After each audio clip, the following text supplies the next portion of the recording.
Hi, and welcome to Module 3. In this module, we're going to be looking at various aspects of masculinity as they intersect with what happens in schools, what happens in the role of the teacher, what happens as far as students and male students in particular, and in teaching as well. So we'll be looking at various aspects of schooling in relation to masculinity. Before we get into that, I'd like to look more specifically at the assignments that are coming up.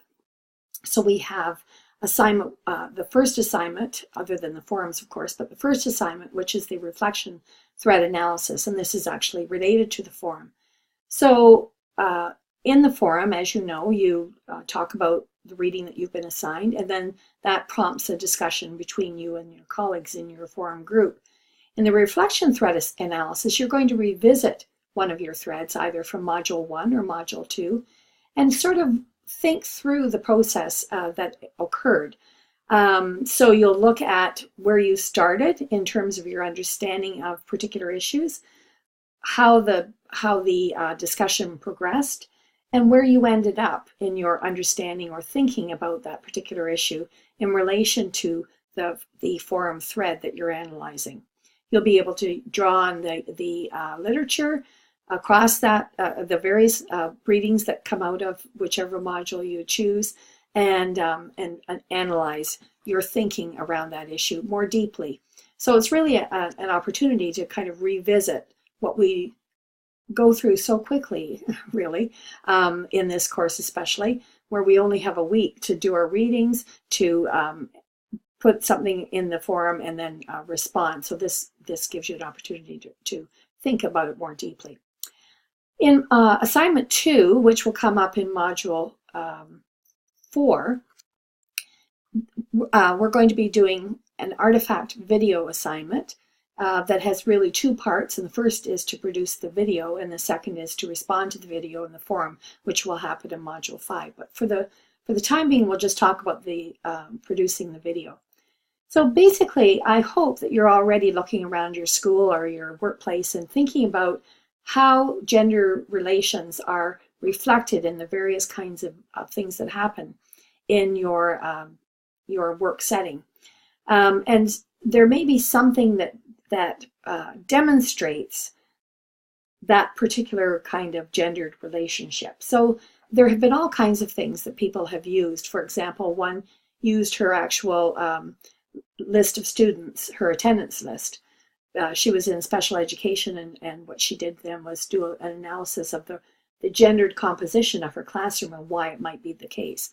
Others have looked at their bookshelf in their classroom and talked about that. Others have looked at the gender designations of washrooms in their school. Others have looked at the awards, that big thing that they put in the front of the school, the awards case, and talk about the gendered representation there. Some have looked at the assignment list for who does what in the staff room. So there are all kinds of places and aspects of the school where gender relationships are represented by a thing within the school. So what your job will be is to present that thing in its context and talk about it and analyze it in relation to the readings that you've been doing. And I will put up some samples, not because they're the best I've ever seen or the worst or anything like that. They simply are representative of the ways in which people have approached this particular assignment. And some have had a lot of fun with it, and it ends up being something that causes us to kind of think deeply about the gendered implications of where we actually spend a lot of our time. So, and then you can look at the description in the syllabus as well, of course, and let me know if you have any questions about either one of these. Okay.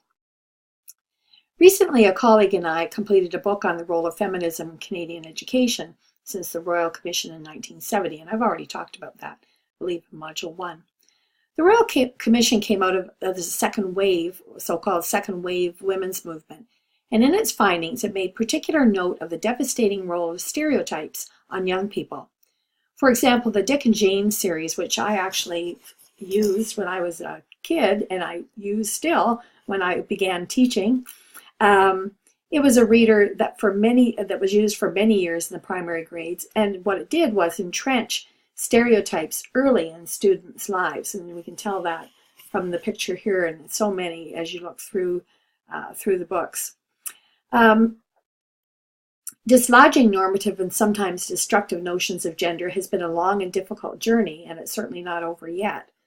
And as the Royal Commission noted, it is necessary to see women at all levels of society. More recently, however, many educators and others have become conscious that we need to educate both men and women about other possibilities across the gender continuum in an equal society. So when we look at these pictures, we see some examples of that disruption of gender roles and the implications, both in terms of the larger society, where we see pictures of the protests, the Women's March that took place in the States, in Canada, and really across the world in many ways after Trump's inauguration, where millions protested what he had signaled about women and minorities through his words and actions, and the likely direction of policy around women and women's bodies that would follow his election. We have women and men speaking out on behalf of women in gender justice that includes men as gender roles are reconsidered. And so we have students from all across the US and Canada who participated in this little exercise, that was recorded, just like everything else these days, and was a consideration of why we need feminism. And a young man who is identifying with that whole idea as a man and what this means for his gender identity. So we have young people taking up these issues of equity and speaking out in a way that I actually couldn't have imagined or predicted when I was in my teens, that's for sure. So the moment we are in is one of change, challenges that threaten to move society back to familiar patterns that created inequity, and also social action and quiet resistance in support of social change that will bring greater gender equity for all. To do that, we're going to consider articles by authors from Canada, the UK, and Australia. Judith Gill is professor in the School of Education at the University of South Australia in Adelaide.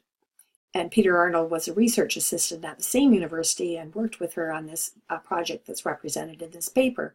He was a principal for several years in various locations in Australia. Christine Skelton is an emeritus professor at the School of Education at the University of Birmingham in the UK, and has written prolifically around issues of masculinity and gender issues in schools. And you'll see her name pop up in many of the articles that we read here and that you may read if you're working on a paper or whatever. Bly Frank is Dean at the Faculty of Education at UBC. And Michael Keeler is the first and only research professor in masculinity studies in education at the University of Calgary. If you've had a chance to meet Michael, you know what a proponent he is around masculinity studies in education, and how energetic he is. He's all over Calgary and speaking at various functions, civic functions and educational functions and so on.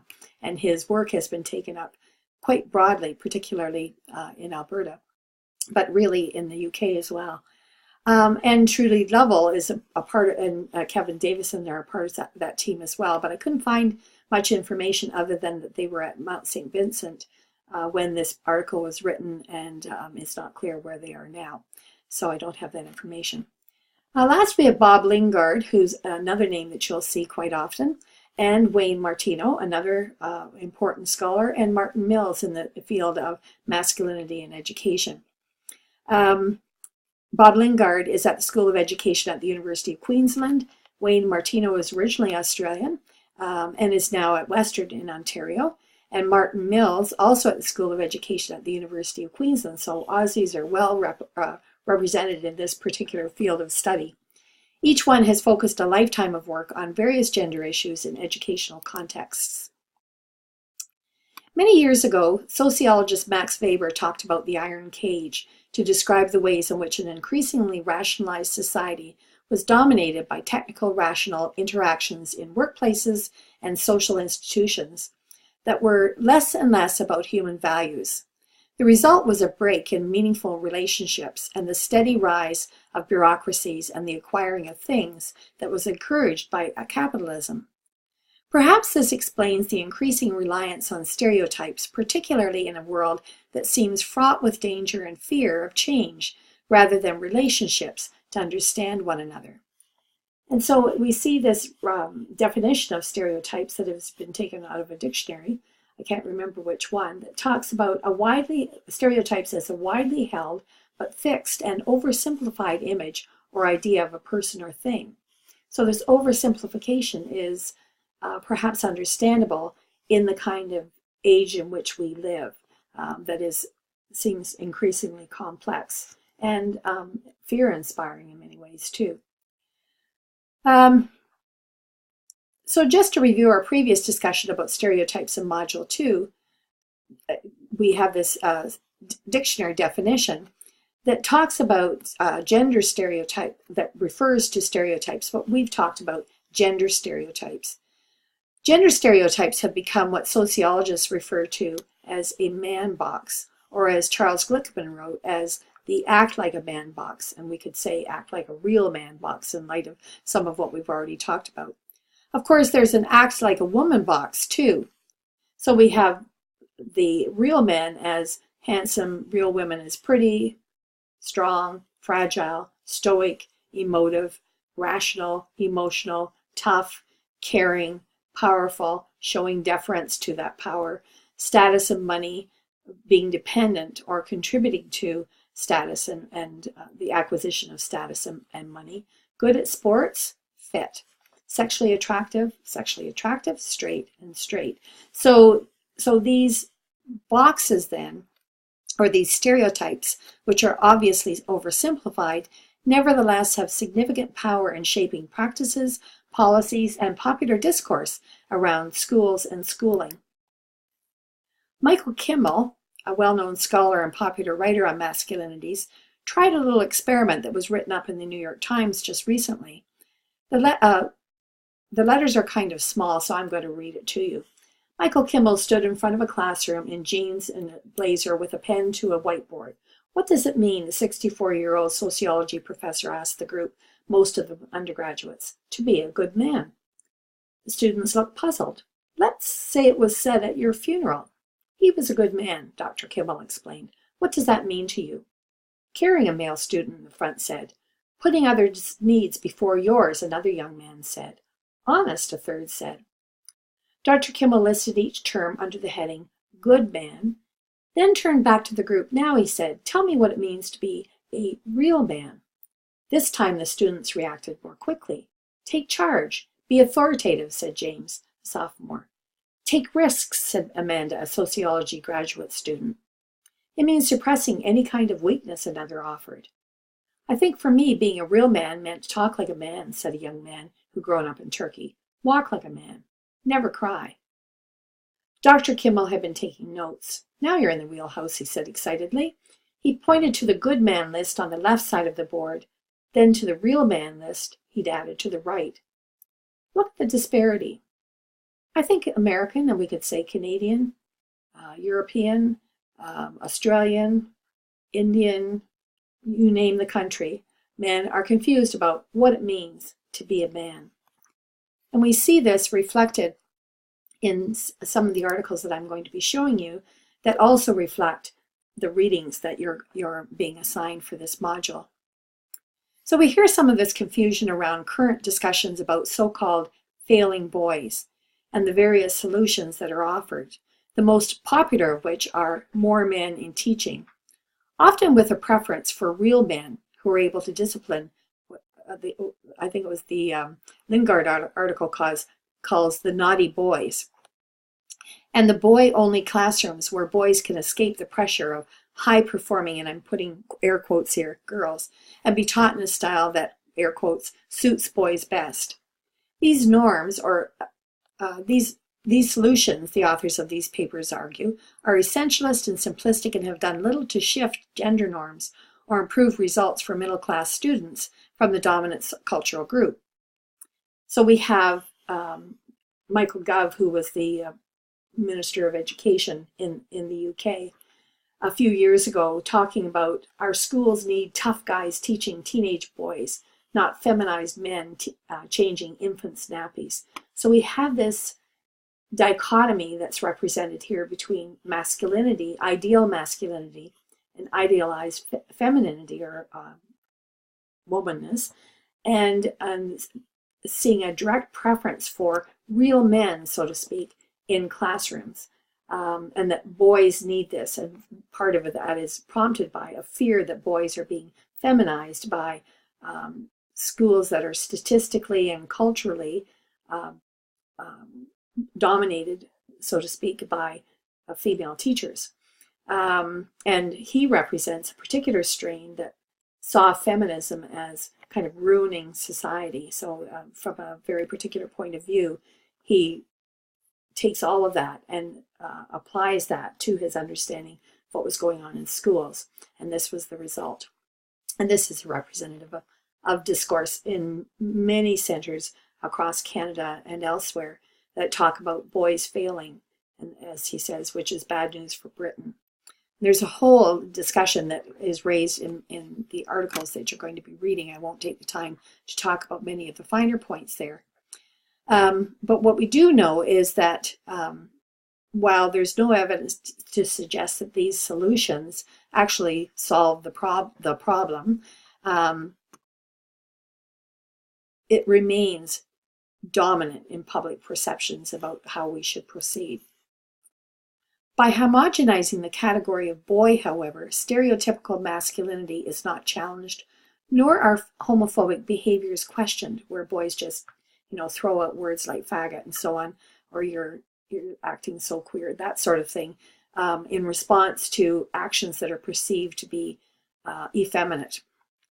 Both the Frank, and I'm going to use this as a short form for the various authors in the title, or the names of authors in the article. Both the Frank and the Lingard et al. Articles point out that unquestioned stereotypes leave out boys who wish to pursue, for example, academic excellence, behavior called out by other boys and sometimes teachers as effeminate and bookish. That is, they're not real men, or real boys in this case. As Matt Pinkett in this article from The Guardian suggests, and this is fairly recent too, stereotypical masculinity is at odds with academic achievement.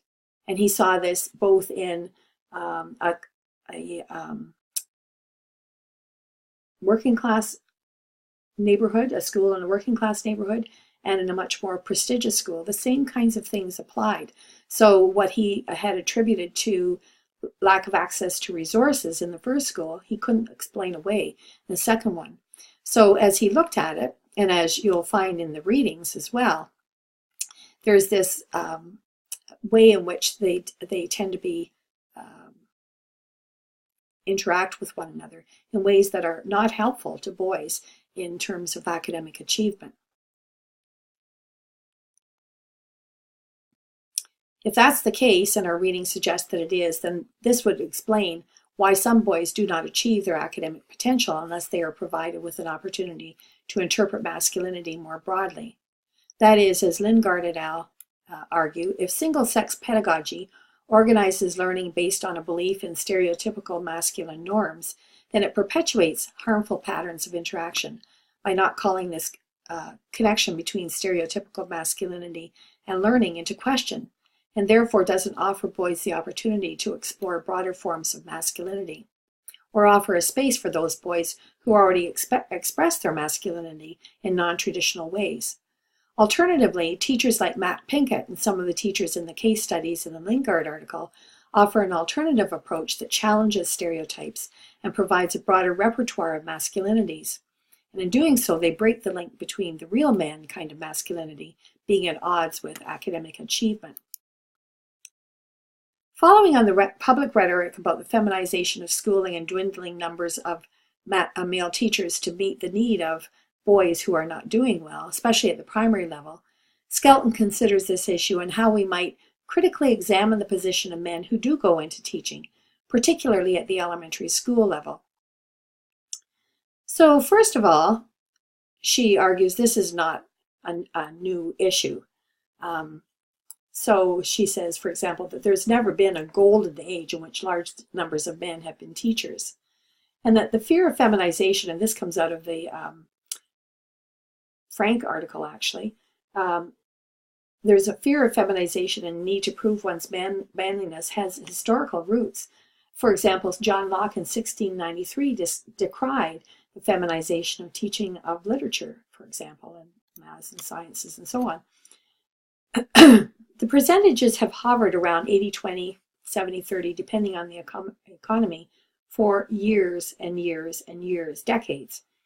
And male teachers tend to be in bigger numbers in higher grades, STEM subject areas, and prestigious schools. There's a reluctance for many men to teach because the teaching seems to be attached to ideologies of manliness and a fear of feminization. So this history then precludes or pushes men away from a career in teaching. And I've seen this in my own research, and certainly you see this in the scholarship. I was on the Gender Equity Committee while in Edmonton, and our group did a collective literature review looking at what the research says about what might explain why there are so few men in the feminized elementary grades or in non-traditional arts courses, for example. And our research basically boiled down to the last point here, that especially young men are reluctant to go into teaching because of the public discourse around it being seen as feminized. My own research with beginning teachers in Alberta found, for example, that men were more likely to go into teaching later on, rather than right after university, after they had tried other areas of academic work and employment, whereas women were more likely to have always planned to go into teaching, or it was one of their top choices. So we see this pattern being enacted over and over again. So no matter what we do, it's not, if we don't dislodge these stereotypical notions that push men away, then we're not going to see significant changes, these scholars would argue. We also need to be looking at the challenges many male teachers face and how they tend to cope. So in my own research and in other research that I've read, many men are teased about the feminine aspects of teaching, the kind of the cuteness aspect of cutting things out, making the room pretty, all that sort of thing. Parents and relatives may talk about them being too smart or talented for teaching. And certainly fear of pedophilia and homophobic discourses push many men away, even from being hired. I've heard superintendents and other students have reported hearing superintendents speak about not being willing to hire men until they're in, let's say grade 5 or 6, because somehow that makes the fear of pedophilia disappear for parents, especially, and for these superintendents. All of this, of course, is nonsense in many, many ways, but nevertheless, it's difficult to dislodge. So teachers, male teachers, respond by joking, agreeing, disagreeing, asserting their masculinity, not participating in something that's seen as feminine, for example, having an exit strategy ready if this job doesn't work out, they don't like it. And that may include moving to the higher grades, for example. And they strategically perform heterosexuality, or may even leave the early grades, but may leave pictures around of their family, for example, to demonstrate that there's, should be no fear of pedophilia here, even though the connections are so ludicrous. Nevertheless, these are the kinds of things I've had male teachers in my class, in the classes like this, tell me about in their own work. So what does this mean in schools? Well, this narrow binary gender perspective fails to problematize the effects of gender stereotypes. Students need to be matched, this notion that students need to be matched to their teacher by gender, this homogeneous perception of male teachers as, real men, and male students as the preference being real boys. The belief that boys and girls are happier and do better with matched sex teacher, but the research just simply doesn't bear this out. There are, of course, examples of this in particular numbers, but if we look across initiatives, we don't see the research bearing this out. What we do know, however, is that children, all children, male or female, or wherever they are on the spectrum, evaluate teachers on how well they explain the work, provide interesting lessons, use practical approaches to teaching and learning, effectively manage the class, and appear genuinely interested in them. So it's kind of the magic formula for students being comfortable in your class, whether male or female.